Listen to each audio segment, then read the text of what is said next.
Welcome everyone, Costini here with a discussion about a number of legendary lords in Total War Warhammer 3 that are actually quite good, even if they don't necessarily appear so at a first glance. And I'm going to start this video talking about Boris Ursus for Kislev.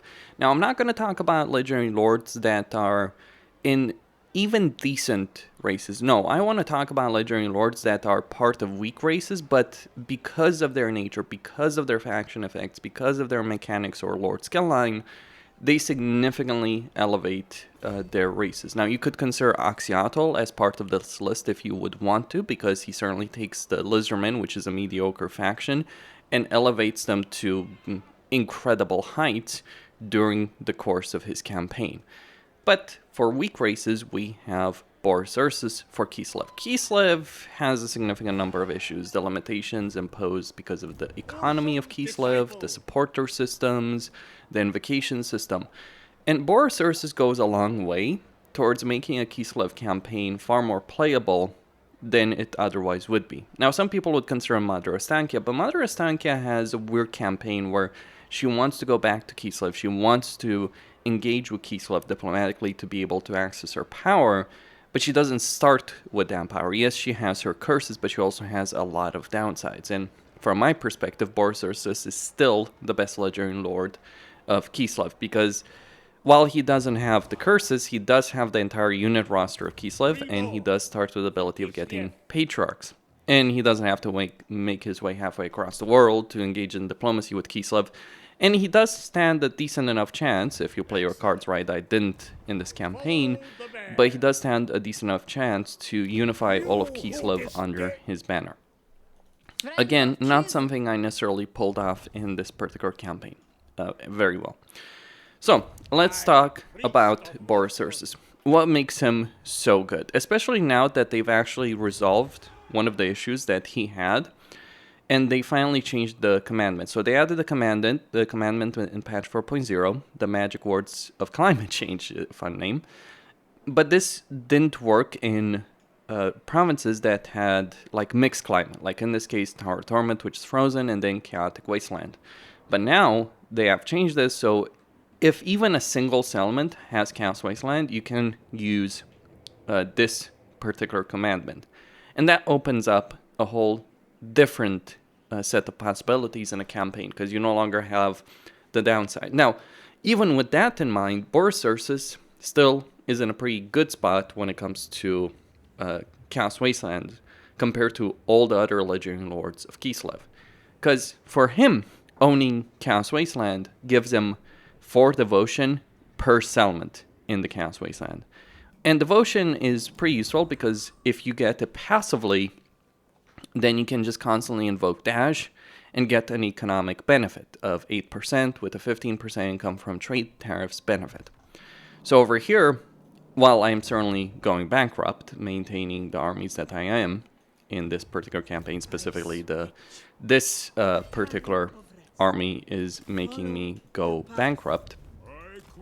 But while that's absolutely the case, I am absolutely in a far better position than I would be otherwise, economically speaking. It's still not great, and you're still hamstrung by the economy, the economic issues that Kislev does have when we're thinking about their economy, but it is in absolutely a better position than it is by default. Now, beyond the benefits of the Chaos Wasteland, you do get a construction cost benefit for religious buildings and garrisons, if you so desire, but it's really the religious building benefit that is going to be useful. It's going to save you a lot of money. You can build a lot of churches, get a lot of patriarchs in the campaign, and make that work. You also get the construction time benefit for province, capitals, and settlement buildings. So these buildings are going to be constructed faster if you're playing a campaign as Boris Ursus. That means you can grow your settlements faster and build a larger empire quicker than the other legendary lords of Kislev. But the benefits don't end there. He does have 2 quest items that you can gain very easily, no quest battles required, and that gives him a significant infusion of cash early on in his campaign. Just 5 battles, you'll get them. Take territory. On top of that, he also gets Reseller. Now this gives you a 10 growth in all provinces and also allows you to take over ruined settlements with no cost associated to that. This can be useful if you're trying to take over territory, but you don't want to pay the cost. You don't want to send a full army into a settlement, so you don't pay as much. And you no longer have an issue taking over territory once you get that particular skill. On top of that, he gets campaign movement range, but it's really the benefit of resettler. And then he gets a significant benefit in terms of upkeep for Warbear Riders, and he has an immunity to chaos, corruption, and chaos waste attrition. So that means for his army, he can traverse all of this territory. And he's in a decent enough position to actually sell a significant portion of that territory if he so desires. So lots of benefits in a Boris Ursus campaign if you play your cards right. On top of that, he doesn't have to worry about the supporter race. While he doesn't get the same kind of permanent benefits that Catherine and Constantin can get, he can get the temporary growth benefit if he supports Catherine, or a control benefit if he supports Constantin. So you can gain some pretty solid benefits there as well. Furthermore, unlike all the other legendary lords of Kislev, Boris Ursus is actually a very strong lord early on, because he starts with the strongest army of all the legendary lords of Kislev. He starts with 2 Tsar Guards, he starts with the Patriarch, he can get the Frost Maiden very quickly in his campaign, especially if you use the load save character system, but that's something all of them can take advantage of. But he starts with 2 tier 3 units, 2 tier 2 units, and 2 tier 4 units. I honestly think like Boris Ursus has the strongest starting army in any campaign, or one of the strongest starting armies in any campaign. And he's in such a position where he can dominate all of his opponents. The only issue you're really going to have as Boris Ursus in a campaign is like deciding who you're actually going to fight and when you're actually going to fight them. Like you can eliminate Archeon very quickly in the campaign, or you can try and hop onto Prague to take that early on in the campaign.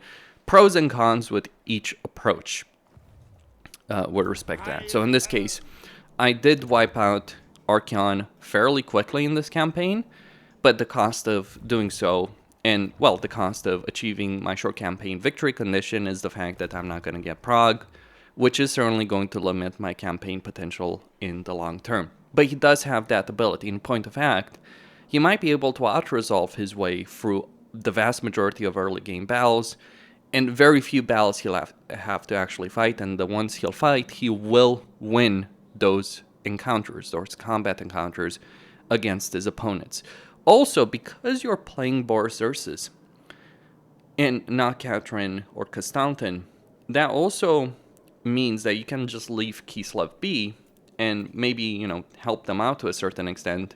But it's also quite possible, as it happened in this campaign, that Kislev can deal with its own issues. Like over here, for instance, they've Azazel's not going to survive long against Constantin and Catherine going for him.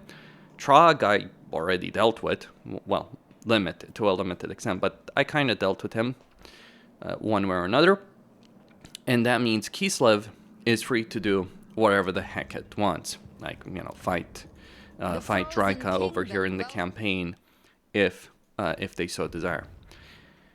So you help stabilize Kislev, and eventually you will be able to confederate them if you're playing your cards correctly. In this campaign, it just will happen slower, and you'll get the benefits of those cities slower. But you have more devotion, means more invocations. Beforehand, this was even more powerful, because with all that extra devotion, you could get a lot of churches with that devotion, a lot of the special structures. That's no longer the case.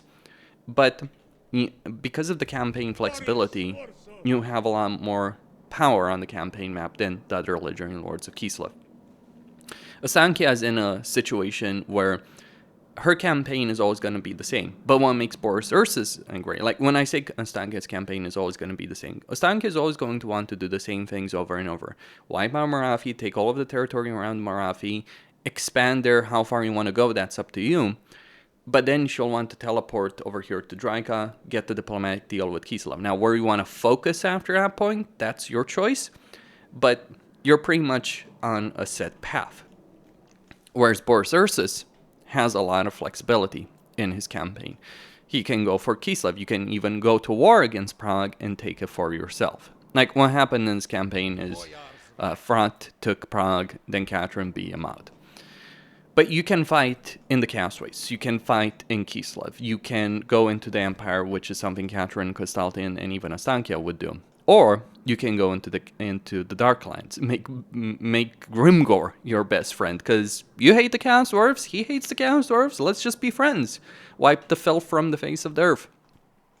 That is certainly a possibility, and he significantly benefits in his campaign from the redesign to the Darklands, and because he's always had suitable climate in the Wasteland, that gives him a lot more campaign flexibility than the other Legendary Lords. Like, basically, when you look at Boris Ursus's campaign, you gotta understand, like, everything here is something he can take. And while it's not ideal in a lot of ways to take the Chaotic Wasteland, you can still do so. Not ideal because your armies will still take attrition over there. Not ideal because the distances are so great it's going to be slow conquering a lot of that. But you do have, I'd argue, the most potential out of the Legendary Lords. And you, compared to Astankia, again, you don't have the curses, but you have the economic benefit. And a much easier and stronger start. Yes, Astankia can get ambushers early on in her campaign, but ambushers... A lot of people make a lot of noise about them, but here's the problem with ambushers. They're just very expensive as units, and Kislev isn't known for having a very strong economy. So while Astankia may win every early game fight, she's probably going to have to fight every early game fight. I played the campaign as her. There were a lot of manual battles early on just because of the replenishment aspect. That isn't an issue that Boris Ursus has. And to be honest, I just prefer his playstyle far more than I prefer Astankia's, though I would sooner play Astankia than I would play any of the two Legendary Lords. Like, Catherine and Kostaltyn just feel completely outdated at this particular point in a campaign, and they do need some help. The second Legendary Lord to talk about is Grombrindal, the White Dwarf himself. Now, the dwarves are a pretty weak race overall. There's tons of issues that I've talked about before, but Grombrindal actually goes a long way towards fixing some of these issues. Though not all of them, but he does make the dwarf campaign experience substantially better. Even a mod dwarf campaign will be better if you're playing Grombrindal, because what he's doing for his race is on a level that very few other Legendary Lords can do. And if you could confederate Grombrindal as any other dwarf Legendary Lord, he would be worth more than your faction effects and maybe your Legendary Lord combined, depends on who we're talking about. I'm looking at you, Ungram. So what makes Grombrindal so incredibly powerful? It's not his faction effects, at least not the ones listed over here, but it is things like Valea's Protection. So Valea's Protection gives his army a 20% casualty replenishment, as well as 10 control and minus 20 corruption. So corruption is already a non-issue for most part in a Warhammer free campaign. Grombrindal makes it an even smaller issue than it already is. On top of that, what makes Grombrindal amazing is that one of the problems with dwarves is casualty replenishment, because they have heavily armored units, but you are forced to fight a lot of battles manually if you're playing any of the others by default with the vanilla game, simply because of the casualty replenishment situation. 20% is ridiculous to have in the early game. To give you an idea, the cap is 50%, and basically, like, having close to half of that through just an effect over here is incredible. But that's not where it ends with Grombrindal, because if it was just like an effect like that or an upkeep benefit for his army, that wouldn't be substantial enough, I would argue, to make him strong. What does make him incredibly damn powerful to play as a Legendary Lord is his blue skill line. So you've got the special skill line, that's 15% campaign movement range, tons of other benefits for his own army. And he's also really good in terms of leadership, quarrelers, and so on. But what makes Grombrindal ridiculous is his blue skill line. Because you get 15% campaign movement range for every army, 15% recruitment cost, free recruit rank, 6% casualty replenishment, and 1 global recruit capacity. This is faction-wide. These are faction-wide benefits, and I would dare argue that his blue skill line is better than many special skill lines that the vast majority of Legendary Lords do have in the game. I mean, there's always things that are useful in those special skill lines, to be clear, But in terms of faction-wide effects, Grombrindle easily takes the cake. He'll recruit more armies, he'll recruit them at a higher rank, he'll move around the campaign map, he will replenish faster. To give you some context, Cafe has to keep a compass in a certain direction to get 10% casualty replenishment. And really, the moment you change that compass, it will drop very, very quickly to 6%, for instance.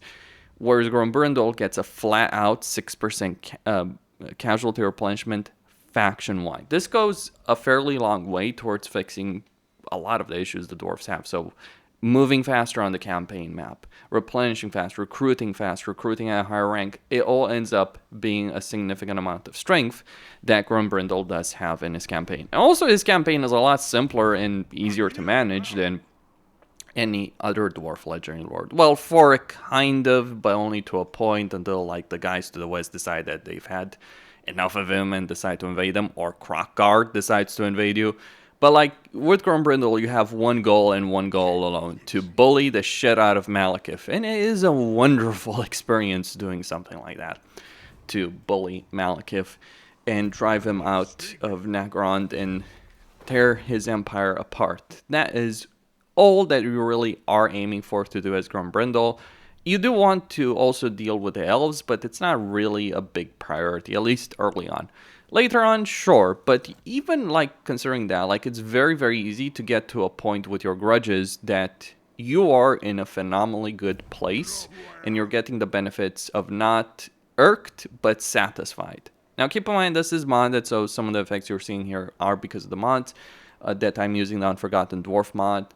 But even without the mod, like just having low grudges helps you out because it means more control. It means you're getting more growth for settlements, ends up putting Grombrindle in a really powerful place. Now, his only major drawback in the campaign is that it will take him a very long time to be able to reach the other dwarves, because you may want to do so, legendary lords, landmarks, and so on and so forth. But Grombrindle is certainly a powerhouse, even if he is far away. I think like one of the things I would like to see in this campaign when they do patch the dwarves, and it should be a major overhaul, one of the things I think Grombrindle could really benefit from would be a kind of teleportation mechanic similar to how Oxyatl has those kind of missions.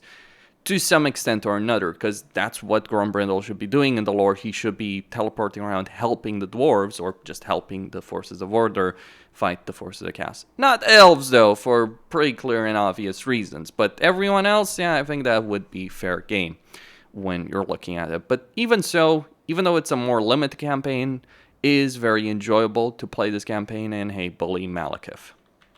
And finally, the last one I wish to talk about is Archon the Black for the Tomb Kings. The Tomb Kings are not in a great position as a race. Their problem comes down from the fact that they are incredibly limited in their campaigns because they can't recruit a second army until they get research for it. This made sense within the context of Warhammer 2, but I think it just doesn't stack very well within the context of Warhammer 3, because Warhammer 3, the meat of a campaign is going to come in the early game. As any race, as any legendary lord, the most amount of challenge, the most difficult decisions you're going to have to make are going to be made in the early game. So only having War Army does severely limit your potential. Also, there's the issue of the Books of Nagash, which are annoying to acquire in the best circumstances.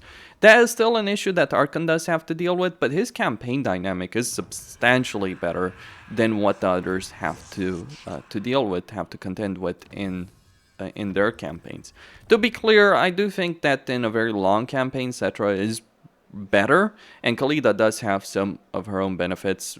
It's best not to think about Katep in any way, shape, or form, but Archon just has a far more enjoyable campaign dynamic than the others do have, and that's just a fact. Now, why is that? Well, because he gets a second army from the very beginning of his campaign, which is a pretty damn substantial benefit that he does start with. And that's just his starting benefit in his campaign. It gets better when you realize that another issue that the Tomb Kings do have is that they have very limited unit recruitment early on in their campaigns, unless you get a lot of structures to be able to increase those unit capacities. Because basically without a barracks, without any kind of building, all you can recruit are skeleton spearmen and warriors. Well, Archon has one of the Books of Nagash, and that Book of Nagash gives him the ability of recruiting certain types of undead units. They're not the best undead units in the game. Cryptos, direwolves, fellbats, hexwraiths, that is all that you can recruit with that.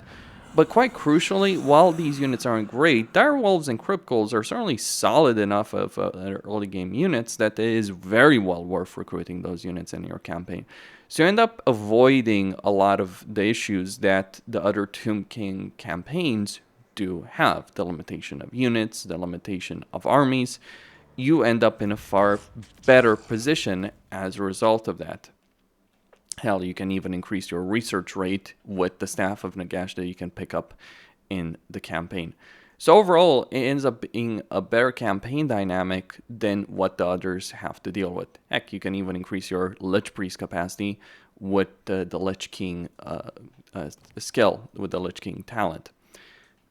So Archon has a far better campaign dynamic. He has basically a starting province, because while Lashiek is held by a faction he starts at war with, you can easily out-resolve and wipe them out. In this case, I did lose the crypt goals that I started with, out-resolve shenanigans. But overall, you know, we're in an incredibly good starting position with a lot of campaign potential, a lot of campaign ability, and you can achieve far more during the course of Archon's campaign than you would in any of the other Tomb King campaigns. Far more, far quicker, and with far less frustration added into the mix as well. That is what makes Archon's campaign well worth considering if you're going to do a Tomb Kings campaign. Now, I would not recommend going out and buying the Tomb Kings DLC as a race pack. I think there's, as I said, I think the design overall is not necessarily great for the way campaigns are played in Warhammer 3, but as a standalone campaign, Archon can be enjoyable in a way that the others simply aren't. And hell, Katep, just avoid that campaign. It is not a great campaign that he has to deal with. Kosin here, signing out. Don't forget to subscribe, like, and enable notifications, and stay tuned for more.